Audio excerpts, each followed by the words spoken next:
Friends, ఈరోజు instant dosa and పల్లీ చట్నీ ఎలా చేయాలో మీకు చూపిస్తాను. దాని ప్రాసెస్ ఏంటో మీరు కానీ ఒకసారి ట్రై చేయండి. మీ ఇంట్లో ఎలా వచ్చిందో కామెంట్ చేయండి, లైక్ చేయండి, షేర్ చేయండి, కామెంట్ కూడా చేయండి. 4 బ్రెడ్లు తీసుకున్నాను నేను. ఇదంతా మొత్తం కట్ చేసుకోండి. మీకు నచ్చితే అట్లా వేసుకోండి, లేదంటే ఇదంతా కట్ చేసుకోండి. సిజార్ తీసుకోండి, ఇలా కట్ చేసుకొని వేసుకోండి.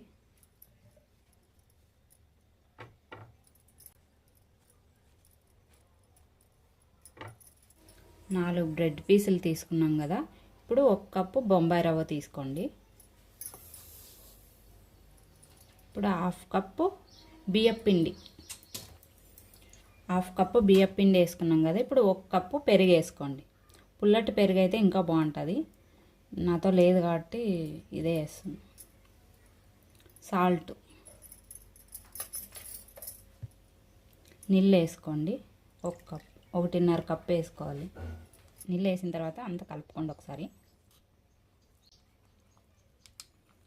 అంతా కలుపుకొని మిక్సీ పట్టుకోండి.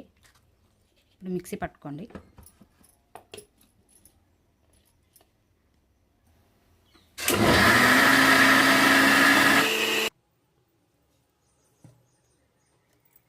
ఇలా రావాలి బ్యాటర్ అంతా. ఇంకొకసారి వేసుకోండి.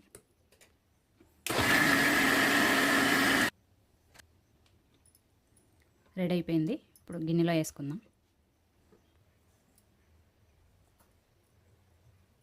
మొత్తం అంతే గిన్నెలోకి వేసుకోండి. 1/2 టీ స్పూన్ వంట సోడా వేసుకోండి.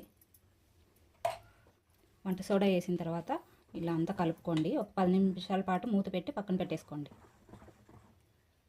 పల్లీ చట్నీకి కావాల్సిన ఇంగ్రీడియంట్స్: పల్లీలు, ఎల్లిపాయలు, పచ్చిమిర్చి, అల్లం. ఇప్పుడు తయారయ్యే విధానం చూపిస్తాను. స్టవ్ వెలిగించుకోండి.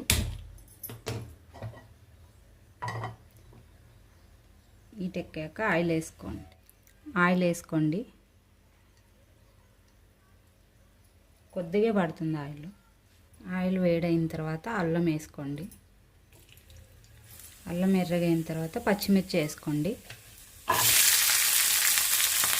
ఇప్పుడు ఎల్లిపాయలు వేసుకోండి.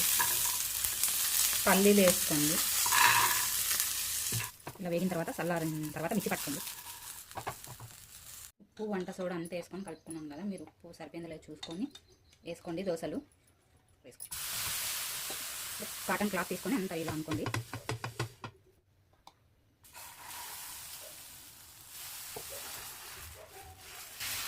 ఇలాగ అంతా రవండ వేసుకోండి బాగా నీట్గా. మనం దోశ పిండి వేసుకున్నా ఇంత బాగా రాదు. ఇప్పుడు ఇన్స్టెంట్గా వేసినాం కదా, బాగా వస్తుంది. మీరు కానీ ఒకసారి ఇంట్లో ట్రై చేయండి. ఎలా వచ్చిందో కామెంట్ చేయండి. కొంచెం ఆయిల్ వేసుకోండి. మీడియంలోనే పెట్టుకొని చూసుకోండి.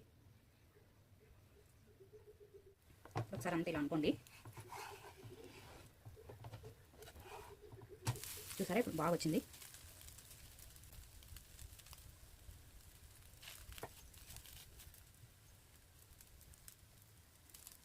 ఎంతో టేస్టీగా వస్తుంది ఇన్స్టెంట్ దోశ. మీరు ఒకసారి ట్రై చేయండి. మంచి కలర్ బాగా వచ్చింది. ఇప్పుడు మిక్సీ జార్ తీసుకొని పల్లి చట్నీ వేసుకుందాం. ఇవి చల్లారినాయి. ఇప్పుడు మిక్సీ పట్టుకుందాం.